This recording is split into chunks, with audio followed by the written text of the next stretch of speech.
Hi everyone and welcome to the Pearlie Cute channel. So today I've got something super duper exciting for you guys. I really wanted to do this and I'm really glad that I managed to, and I would love to do things like this in the future again.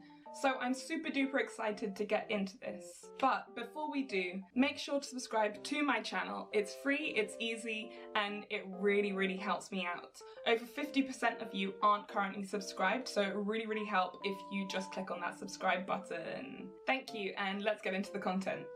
So a few weeks ago, I had a really interesting idea. I wanted to see how the Lolita substyles differed in different parts of the world.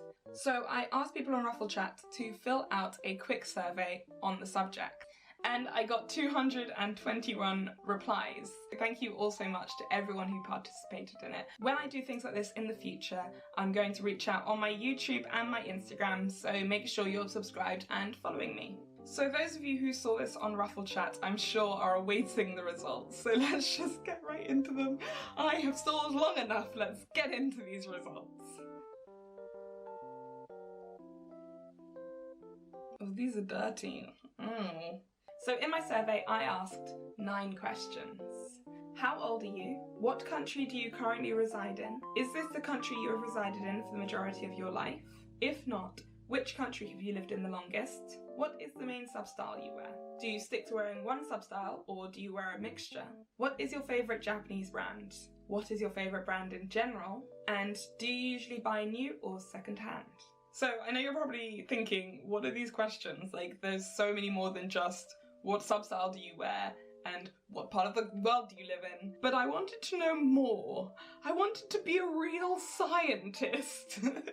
So I kind of just wanted a whole range of information so that I could see a whole range of different things. Being able to just see like what substyle you wear, and what country you live in is great and all. It's a really fun test, but I can also now see what are the most popular substyles by age, or what substyles do people usually buy new for and what do people usually buy secondhand for, and all this information. I've got all this information and I won't be able to do it all in one video, so this is going to be a 2-part video.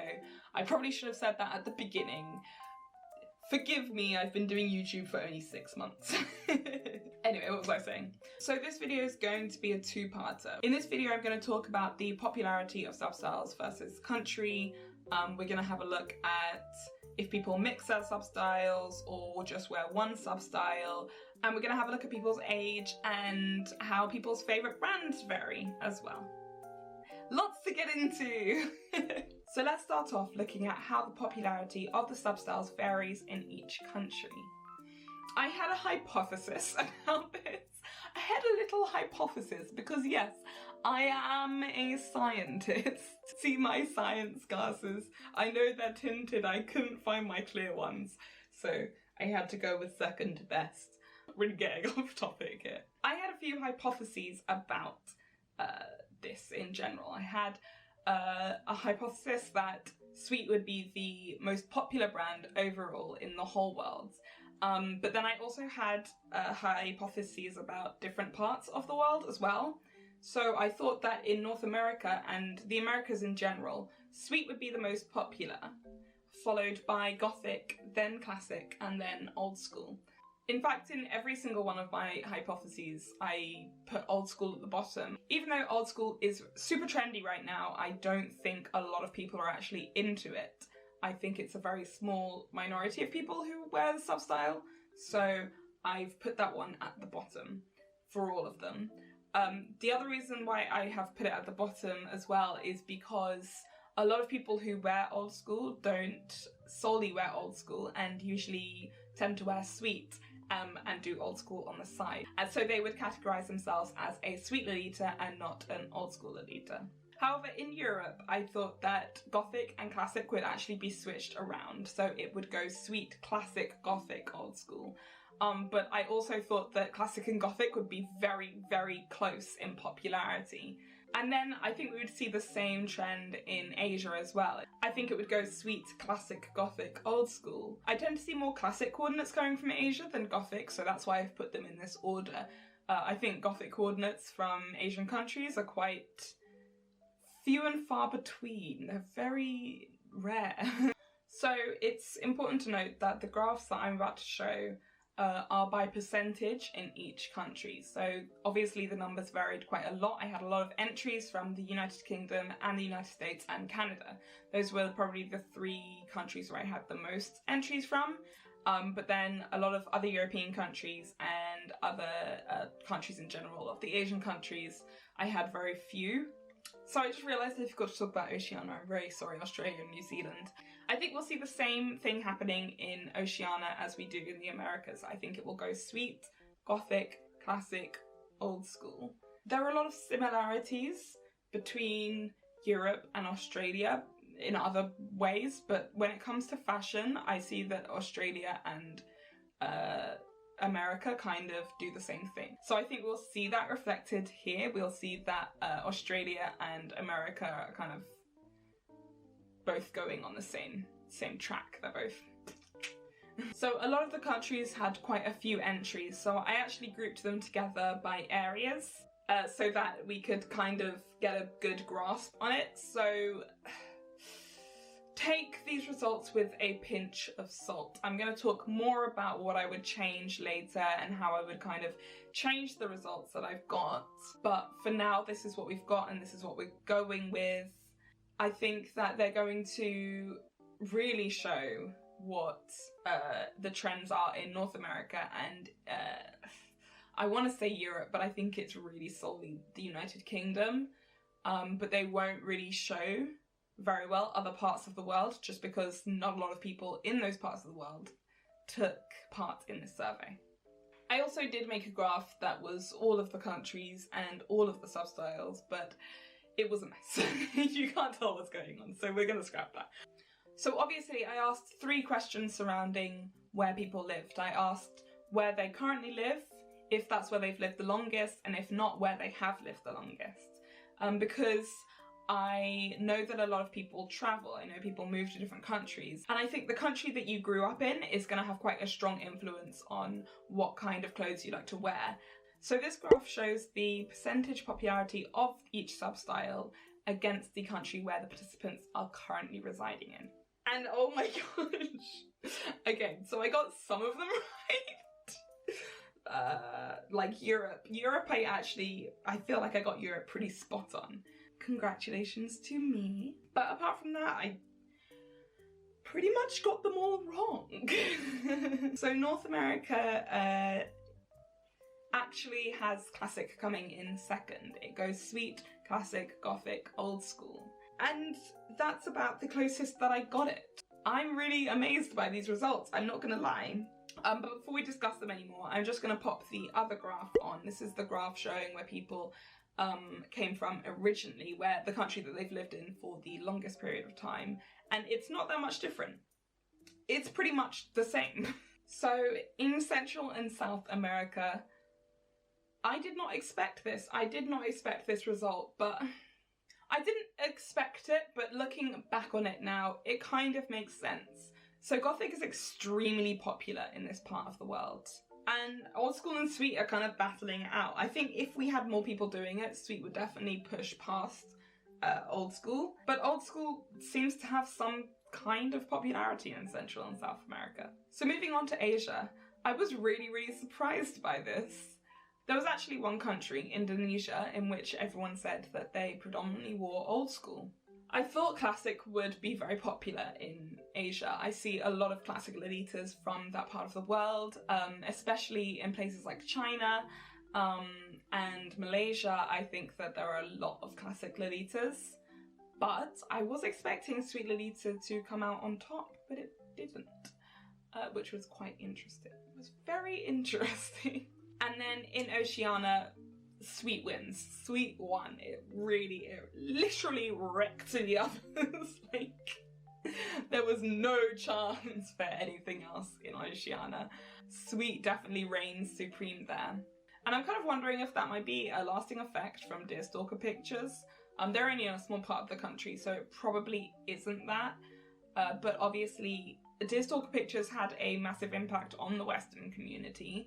A lot of people wanted Cat's Tea Party because of Deerstalker Pictures. So it had a massive impact on our fashion in the West. A predominant number of the girls who were part of Dear Stalker Pictures wore Sweet Lolita.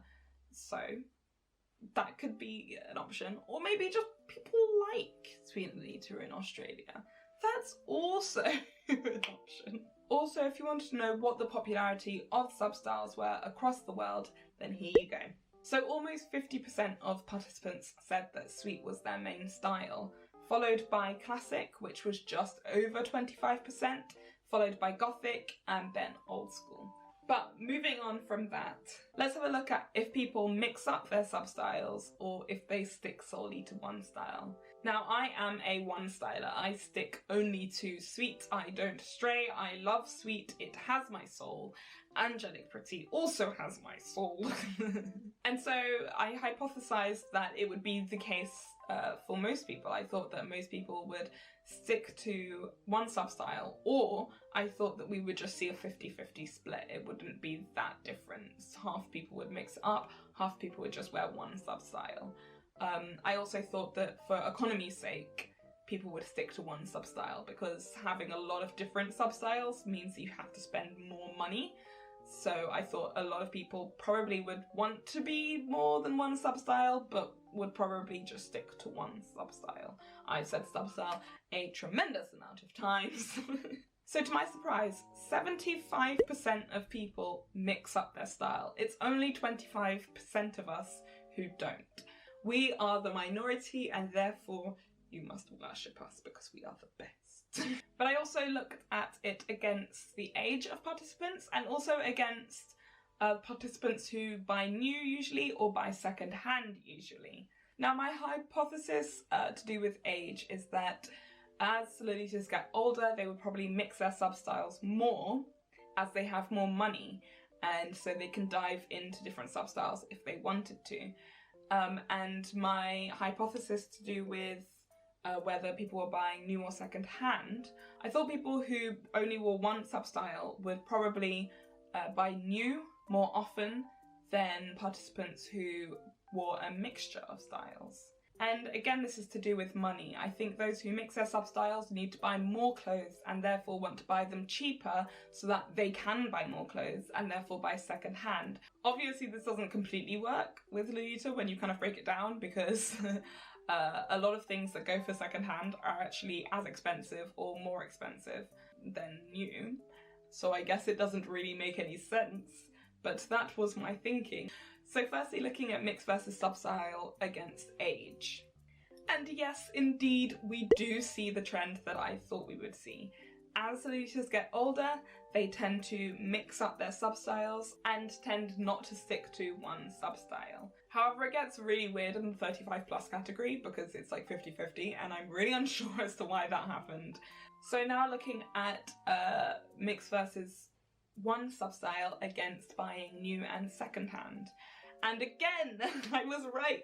So we have a greater disparity between people who buy new or second hand when it comes to those who mix their styles versus those who only wear one substyle. About double the number of people buy second hand when they wear one substyle, but this increases to maybe 2.5 times the number of people when they mix their substyles. So there are more people who buy secondhand when they mix their substyles, which again is just intuition, or maybe not. Maybe I'm just an exceedingly large-brained human being and I'm just amazing and I am a scientist. So having another look at one by age, let's have a look at substyle popularity by age. Here I thought, and I think everyone would agree with me, I thought that you would see a decrease in Sweet Lolita as people got older and an increase in Classic and Gothic. And I thought you'd probably see a decrease in Old School as well, as it's a very trendy style. And those who are kind of getting into the fashion are going to be influenced more by the trends compared to those who have been into the fashion for a little while. I don't know, young people get swept up by trends, y'all. And that is what we see. I am a genius.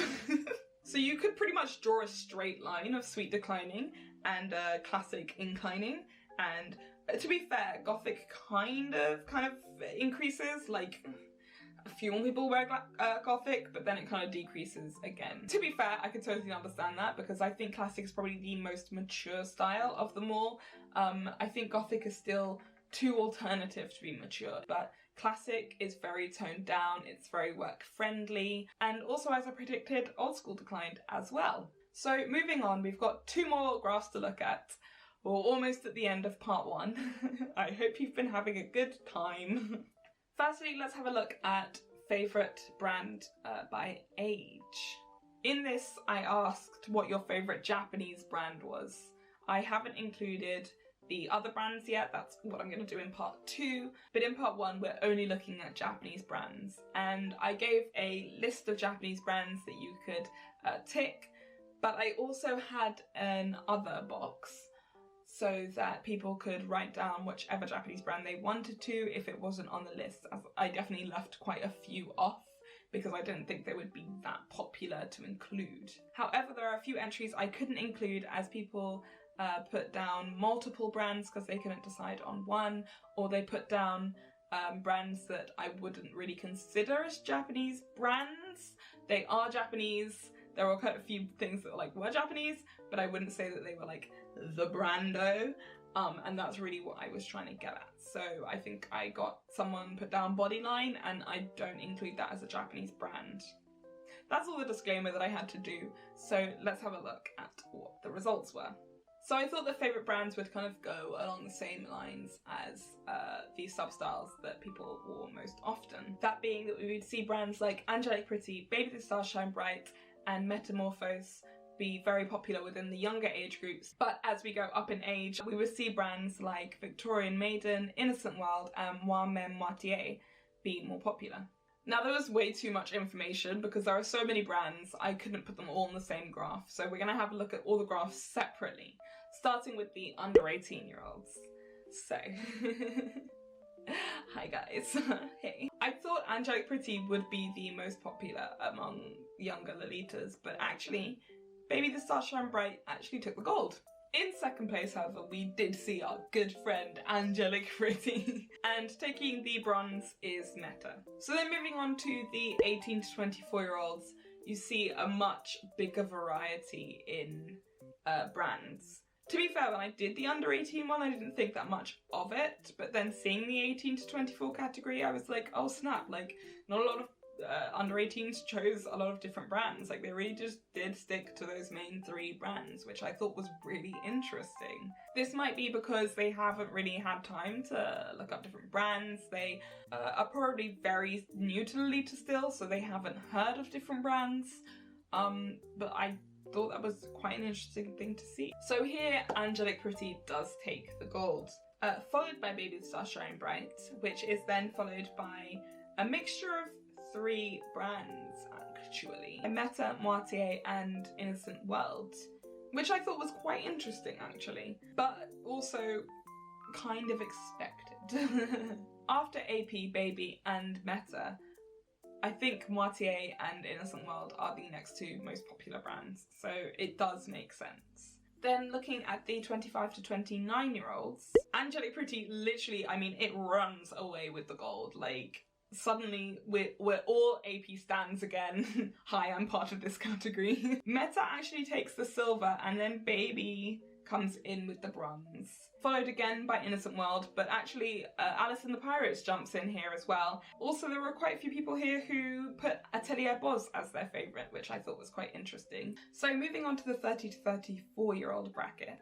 Funnily enough, the number of brands that people said were their favourite brand decreases. There are far fewer brands in this category, and funnily enough we see Angelic Pretty, Baby the Stars Shine Bright, and Alice and the Pirates come pretty much tied first, with Meta trailing behind, and then Innocent World and Moi Même Moitié trailing behind that. So we're still seeing those super popular brands, we're still seeing AP, we're still seeing Baby, we're even still seeing Meta to some extent really push out in front, which kind of amazes me because Sweet has declined by this point so much, and those brands predominantly bring out Sweet Lolita. I guess it makes sense that Alice and Pirates is kind of pushing ahead now and it's kind of coming to the forefront. But this was quite surprising, I must admit. So finally, looking at the 35 plus category, there are even fewer brands in this one. And Innocent World is actually the most liked brand. This kind of ties in with the thought that I had before, that the older you get, the more you are into classic Lolita, because the more toned down you want it to be. So filming this has been very long for me, but we're finally at the last part. So the final graph we're looking at is favourite brand against continent, or like area that you live in. And I just kind of thought, again, it would be the main 3 brands. But now looking at the data that we've gotten, now looking at the previous graphs that we've been looking at to do with the most popular styles in different parts of the world, I don't think that that is going to be the case. So let's find out. So North America, AP. AP is by far the most loved brand in America.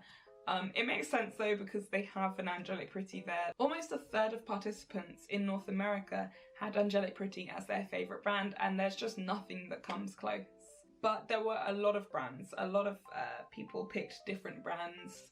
There was a lot of variety in North America as well, which is very, very different to South and Central America, in which there are only 3 brands. And none of them were Angelic Pretty. So in South and Central America, where Gothic was the most popular substyle, Moitié is the most popular brand as well. Followed by Baby the Stars Shine Bright and then Atelier Pierrot. Since Gothic and Classic are popular in South and Central America, it only seems fitting that this is the case. So moving on to Asia, again, just like I expected, Angelic Pretty isn't actually the most popular brand here at all. It's actually Innocent World that is the most popular brand in Asia. I wouldn't really say that this was that indicative of what is actually popular in Asia. I think Angelic Pretty and Baby the Stars Shine Bright are the most popular brands in Asia, but according to this survey, they're not. Take it with a grain of salt. I don't want to linger on it too long because number 1, my battery is dying, and number 2, I don't really think this really shows what's happening in Asia so much. So I'm just going to move on from this. I think that the group was too small to actually draw conclusions from it. So last but not least is Oceania. Whoa, wait a second. I forgot to do Europe. So let's do that real quick right now. So looking at this graph, it's pretty much the same as North America actually. About a third of participants in Europe also said that Angelic Pretty was their favourite brand, much like North America. And then after that, it's Baby the Stars Shine Bright and Metamorphose. And then, much like North America, Innocent World, Alice and the Pirates and Moitié come after that. I think the main differences actually come when you look at the brands that had a lesser vote, as they seem to differ. But apart from that, it's pretty much the same. So in terms of favourite brands, North America and Europe are exceedingly similar. Anyway, let's get back to Oceania.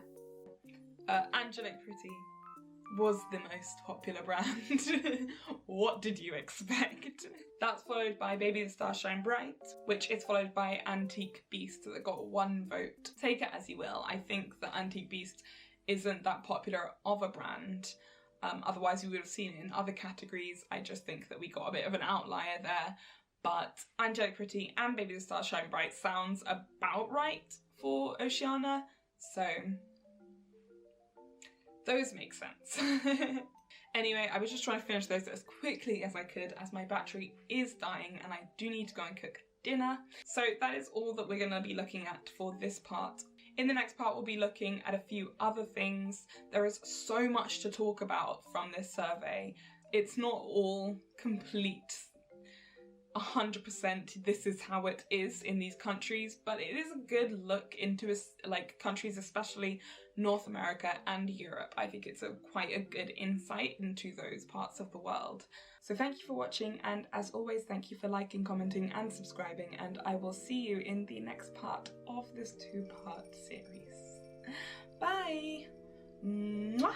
That's well.